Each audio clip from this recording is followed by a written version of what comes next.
नमस्कार सर्वांना. Dream SSC bye तेज घनवट या युट्यूब चॅनलमध्ये आपल्या सर्वांचं स्वागत आहे. जसं की आपण लास्ट लेक्चरमध्ये सांगितलेलं की 9 जूनला नोटिफिकेशन येईल सीजलची आणि त्यानुसार तुमची एक्झाम होईल. तर आयोगानं जसं सांगितलं त्यानुसार आता कॅलेंडरनुसार 9 जूनला काल आपल्या काय झालेलं आहे तर नोटिफिकेशन आलेलं आहे सीजलची. त्यामध्ये सगळ्यात चांगली गोष्ट म्हणजे काय तर 14,000 14,500 प्लस वॅकन्सीज रिपोर्ट झालेल्या आहेत. तर ही सगळ्यांसाठी आनंदाची बातमी आहे. तर आता जे मुलं अभ्यास करत आहेत त्यांनी पुन्हा जोमाने तयार लागा आणि एक्झामची डेट पण आलेली आहे की एक्झामची डेट ज्यानुसार सांगितलेली होती त्यानुसार ती डेट आलेली आहे. आता आपण ह्यामध्ये बघणार आहे की काय काय चेंज झालाय किंवा कशानुसार एज लिमिट काय असणार आहे, किती वेकन्सी आल्या किंवा कास्ट सर्टिफिकेट कधी काढायचं आहे तुम्हाला. तर आपण ही माहिती आपण काय करणार आहे आपण ह्या व्हिडिओमध्ये बघणार आहे की बाबा कधीपर्यंत तुम्ही फॉर्म भरू शकता, फॉर्म कसा भरायचा किंवा काय तुम्हाला जर टिप्स असतील त्या व्हिडिओमधून आपण सांगणार आहे. तर सर्वात आनंदाची बातमी काय तर मी त्यामुळे तुम्हाला म्हणतो की SSCची एक्झाम का द्या, तर ज्यानुसार आयोगाने सांगितलेलं असतं त्यानुसार एक्झाम होत राहतात, नोटिफिकेशन येते, वॅकन्सी रिपोर्ट होतात आणि एक्झामचा रिझल्ट पण वेळ लागतो आणि जॉईनिंग पण लवकर होते. तर आता यानुसार काय तर तुम्ही बघू शकता की ऑनलाईन आता लास्ट डेट ऑनलाईन सबमिशन किती झाले सुरू आपल्या 9 जून ते 4 जुलै, म्हणजे जवळपास 1 महिना आपल्याला दिलेला आहे त्यांनी. तर आता आपल्याला काय करायचं तर सर्वांनी पहिल्यांदा काय करायचं तर नीट व्हिडिओ बघायचा आहे किंवा काय रिक्वायरमेंट आहे आयोगाच्या कशानुसार तुम्हाला फॉर्म भरायचा आहे हे सर्वात पहिल्यांदा लक्षात घ्या. अदरवाईज तुम्ही काय कराल तर काय फॉर्म भरून टाकताल आणि काय होईल तर चुकल कुठेतरी तुमचं. किंवा बरेच मुलं काय करतात तर शेवटी लास्टला फॉर्म भरायला जातात. मग काय करणार तर 4 जुलै लास्ट डेट आहे तर 3 जुलैला भरायचा प्रयत्न करणार, त्यावेळेस सर्व डाऊन असेल बघूदा. तर हे असं चुका तुम्ही करू नका. काय करायचं तर तुम्ही लवकरात लवकर म्हणजे थोडा 1-5-6 दिवस वेळ द्या स्वतःला, काय काय आहे कसं भरायचं फॉर्म हे लक्षात घ्या, त्यानुसार फॉर्म भरा. डेट सांगितली तुम्हाला 9 जून ते 4 जुलै. त्यानंतर आहे की आता टेंटेटिव्ह शेड्यूल ऑफ टियर 1 जसं की नोटिफिकेशन मध्ये आधी पण दिलेलं होतं कॅलेंडरच्या लिस्टमध्ये की 13 ऑगस्टला एक्झाम होईल. त्यानुसारच 13 ऑगस्ट ते 30 ऑगस्टच्या दरम्यान एक्झाम होईल. म्हणजे जवळपास 2 महिने आहेत, म्हणजे जुलै आणि ऑगस्ट 2 महिने आहेत आपल्याकडे. आणि त्यानंतर टियर 2 डिसेंबर मध्ये 3 महिन्यानंतर जवळपास 3-3.5 महिन्यानंतर डिसेंबर मध्ये होईल. त्यानंतर मेन गोष्ट काय तर कोणकोणत्या आपल्याकडे एक्झाम असणार आहेत. ग्रुप बी आणि सी साठी आहे हे दिलेलं आहे आपल्याला. त्यानंतर अजून महत्वाचं काय तर इथं जी लिस्ट दिलेली आहे त्यामध्ये तिसऱ्या पेजवर काय केलेलं आहे तर त्यांनी कोणकोणत्या एक्झाम आहेत त्याचं एज लिमिट दिलेलं आहे तुम्हाला. ठीक आहे, जनरलचं एज लिमिट आहे जवळपास ते ASO असेल किंवा इन्स्पेक्टर आहे, income tax inspector, GST inspector, preventive officer आणि इथे एज लिमिट दिलं आहे. त्यानंतर पे लेवलनुसार तुम्हाला पे लेवल 7च्या पोस्टच्या क्लास 2च्या आहेत, त्यानंतर पे लेवल 6च्या पोस्ट आहेत, त्यानंतर असणार आहे पे लेवल 5 आहे, पे लेवल 4 आहे. यानुसार या पोस्ट दिल्या आहेत. तर तुम्ही एकदा पोस्ट नोटिफिकेशन म्हणजे मी आपल्या टेलिग्राम चॅनलवर ड्रीम SSC वर टाकलेलं आहे, ते तुम्ही पोस्ट कोणकोणत्या असणार आहेत त्या बघून घ्या, त्याचं एज लिमिट आहे. त्यानंतर असणार आहे महत्वाचं म्हणजे हे काय महत्वाचं नाही, वॅकन्सीज अँड रिझर्वेशन. ठीक आहे, वॅकन्सी टेंटेटिव्ह दिलेलं आहे. तिथं सगळ्यात महत्वाचं काय झालं हे इम्पॉर्टंट आहे आपल्यासाठी. सगळ्यात महत्वाचं किती वॅकन्सीज आहेत, अप्रॉक्स किती आहेत 14,500 14,582 वॅकन्सी आहेत. 14,500 म्हणजे सगळ्यात बेस्ट वॅकन्सी. आपण आधी टेलिग्राम चॅनलवर टाकलेलो की 12,500 प्लस येतील आणि 14,500 प्लस वॅकन्सी आपल्याला आलेल्या आहेत. आणि ह्या टेंटेटिव्ह आहेत, यामध्ये ती इन्क्रीज पण होण्याची शक्यता असते. ज्यावेळेस फायनल रिझल्ट लागतो त्यावेळेस एक लिस्ट येते, त्यामध्ये फायनल वॅकन्सी दिलेल्या असतात, त्यामध्ये वाढण्याची पण शक्यता असते. ठीक आहे, त्यानंतर रिझर्वेशन दिलेलं आहे, कोणाला रिझर्वेशन वगैरे आहे. तर जी मुलं OBC वगैरे मध्ये आहेत किंवा OBCलाच मेन म्हणजे किंवा EWS मध्ये त्यांनी कास्ट सर्टिफिकेट काढून घ्या. आत्ताच फॉर्म भरायच्या आधी तुमचं कास्ट सर्टिफिकेट निघलेलं पाहिजे. टेंटेटिव्ह डेट पण आपली आलेली आहे. त्यानंतर काय असणार आहे तर PWD साठी वगैरे दिलेलं आहे. त्यातलं मेन अजून काय आहे तर फॉर्म कसा भरायचा किंवा एज लिमिट. आता बऱ्याच मुलांना प्रश्न काय असतो तर एज लिमिट. ठीक आहे, तर एज लिमिट काय असणार आहे तर ज्या पोस्टचं वय हे 18 ते 27 आहे.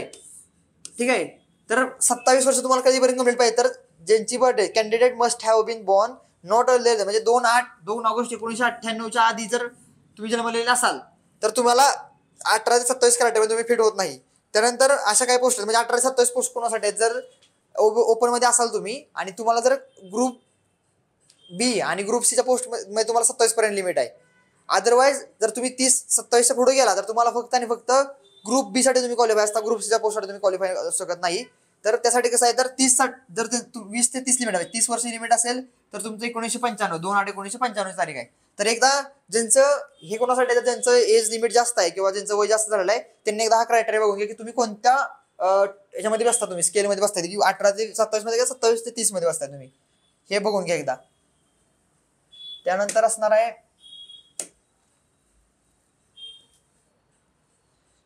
रिलॅक्सेशन. मी तो आपल्या व्हिडिओमध्ये सांगितलेलं आहे ऑलरेडी, हे की काय काय एक जुना व्हिडिओ टाकलेला आहे मेसेजच्या नोटिफिकेशनचा किंवा सीजीएल रिक्वायरमेंट काय काय असते, त्यामुळे तुम्हाला सांगितलेलं असतं की एज रिलॅक्सेशन किती किती आहे. ठीक आहे, तर त्यामध्ये SC ST साठी 5 वर्ष, ओबीसीला 3 वर्ष आणि PWDला अनिर्धारित 10 वर्ष असणार आहे.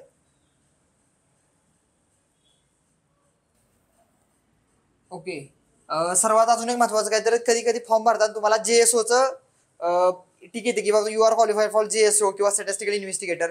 तर त्यासाठी तुम्हाला JSO साठी जर क्वालिफाय व्हायचं असेल तुम्हाला, तर मेन म्हणजे तुम्हाला यामध्ये मेन्सच्या पेपरमध्ये ऍडिशनल पेपर असतो स्टॅटिस्टिक्सचा, आणि हा पेपर थोडासा स्टॅटिस्टिक्स पेपर म्हणजे स्कोरिंग म्हणजे मार्क तुम्हाला जर पाडायचे असतील तर तुम्हाला स्टॅट जमलं पाहिजे.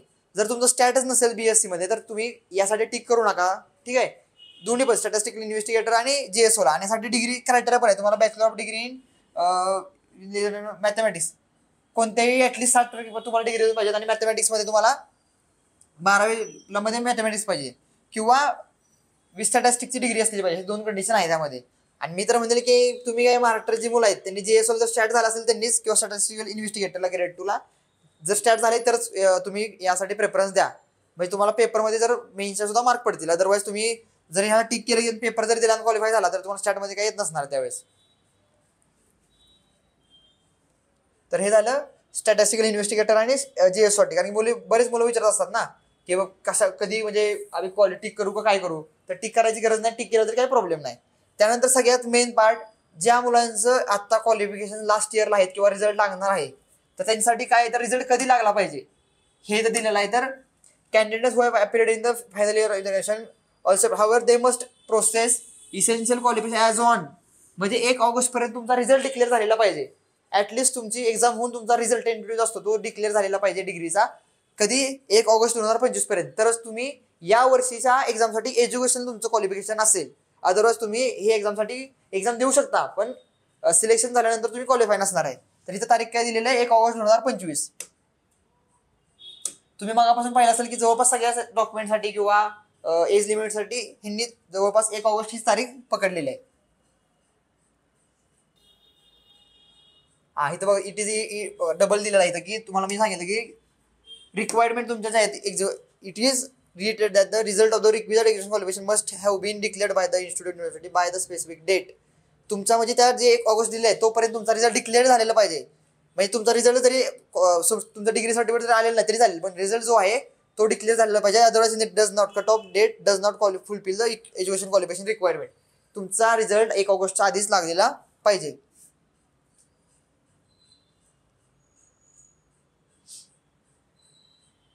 त्यानंतर इथं दिलेलं आहे तुम्हाला की अप्लाय कसं करायचं. तर सर्वांना माहिती आहे की माय SSCची नवीन वेबसाईट आता सुरू झालेली आहे मागच्या वर्षीपासून, कोणती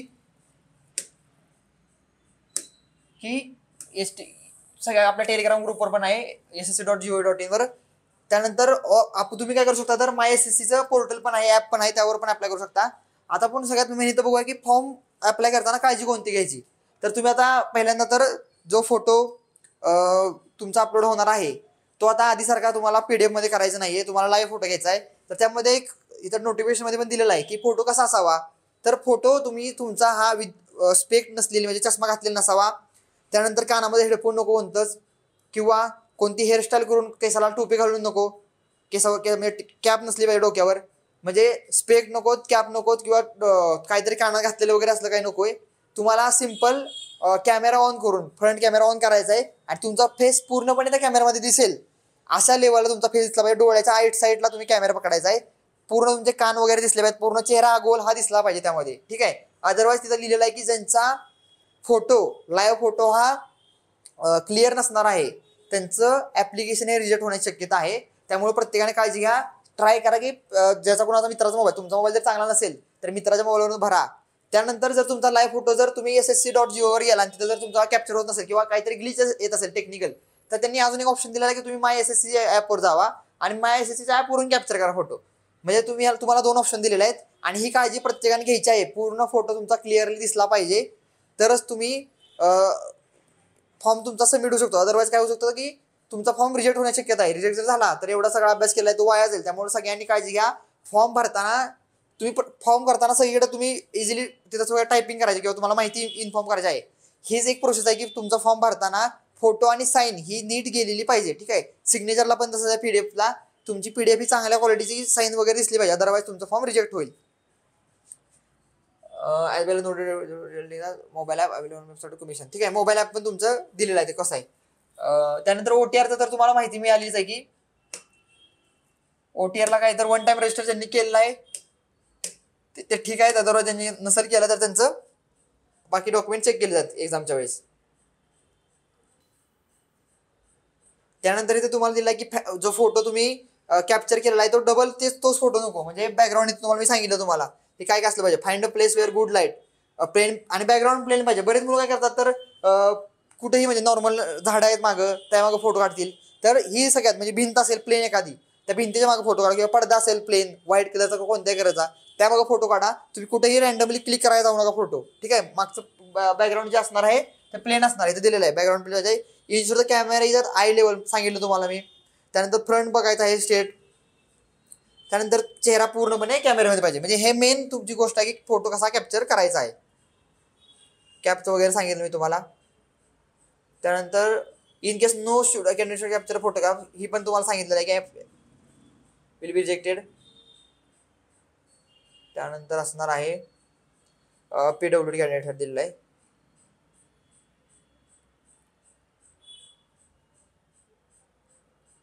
त्यानंतर keep copy of the application तुम्ही. त्यानंतर ॲप्लिकेशन फी जी आहे ती मुलींसाठी तर फ्रीज आहे. बाकींसाठी किती आहे 100 रुपये फी असणार आहे. त्यानंतर पॅटर्न जर सगळ्यांना वाटत होतं की पॅटर्न वगैरे काय चेंज होईल का वगैरे बाबा किंवा बऱ्याच मला म्हणत होती पॅटर्न चेंज होईल. एक्झाम सेंटर दिलेलं आहे ती पॅटर्न वगैरे काही चेंज झालेलं नाही. सेम पॅटर्न आहे. 200 मार्काची प्री असणार आहे. त्यानंतर असणार आहे 390 मार्काची मेन्स. सिम्पल पॅटर्न आहे. पॅटर्न वगैरे काही चेंज झालेलं नाही कशातच. सगळं सेम आहे. जे म्हणत होते ना पॅटर्न वगैरे चेंज होईल म्हणून तर पॅटर्न वगैरे हे तुम्हाला सांगितलं आता की सेमच असणार आहे. सेम सगळा सिलेबस आहे. काही चेंज झालेला नाही आहे. त्यानंतर हे काय दिलेलं आहे त्यांनी तर सिलेबस वगैरे दिलेला आहे. आणि एक्स्ट्रा डॉक्युमेंटची तुम्हाला मी सांगितलं. सर्टिफिकेट पण तुम्हाला सांगितलं का सर्टिफिकेट कुठलं पाहिजे तर जी लास्ट डेट आहे फॉर्म भरण्याची त्याच्या आधी तुमचं कास्ट सर्टिफिकेट. त्यानंतर सगळ्यात मेन गोष्ट जी आलेली आहे ना तर ती गोष्ट आहे की वेटिंग लिस्ट टाईप. जे आयोग काय करणार आहे तर वेटिंग लिस्ट टाईप एक लिस्ट बनवणार आहे. परंतु त्यासाठी काय करणार आहे तर बोर्डची परमिशन लागणार आहे. गव्हर्नमेंट ऑफ इंडियाची परमिशन लागणार आहे त्यासाठी. ॲडमिशन टू एक्झामिनेशन यामध्येच इथं दिलेलं आहे. DVच्या वेळेचं कोणकोणतं हे आपण नेक्स्ट व्हिडिओमध्ये हां सगळ्यात मेन पार्ट आपला शिता आलेला आहे.